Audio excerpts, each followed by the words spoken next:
socodsiyo ku saabsan nabadda nabaddu saataa wadayaal ogtiin qof kastoo Soomaaliyeed nabaddu waa horumarka adduunka nabaddu waa horumarka caafimaadka nabaddu waa horumarka waxbarashada la socotaan nabaddu waxay ku xidhantahay nolosha qayb ka mid ah haddaba qof kastoo Soomaaliyeed waxa loo baahan yahay inuu ku dhiirrado siduu uga qayb qaadan lahaa nabadda Soomaaliyeed ama nabadda Soomaaliyeed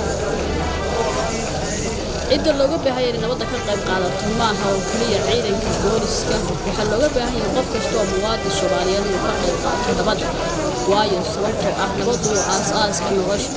haddaan nabad haysan ma horumari karto adduunka aan ku noolahay qof kastoo Soomaaliyeed waxa looga baahan yahay inuu ka qayb qaato nabadda sababtoo ah nabaddu waa tiirka nolosha nabaddu haddaba sidee baan uga qayb qaadan karnaa waxa looga baahan yahay qof kastoo shakhsi ah ama arday ah ama waalid ah markaasi ah shaqo kasta haya inuu dhankiisa ka bilaabo oo ka bilaabo maxay tahay nabaddu waa shayga koowaad ee ugu qaalisan nolosha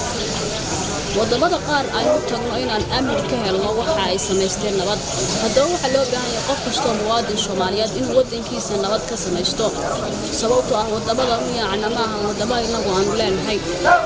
nabadduna waa shayga aasaaska koowaad ee loo baahan yahay hadda socotaan qof kastoo Soomaaliyeed inuu muddo dhowr iyo 20 sano wadankeena ku jiro dagaal iyo rabshado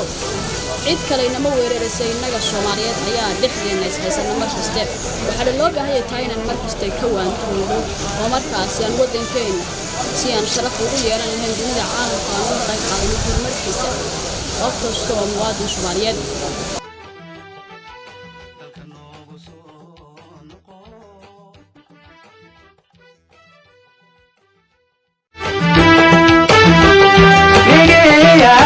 بريد إلهي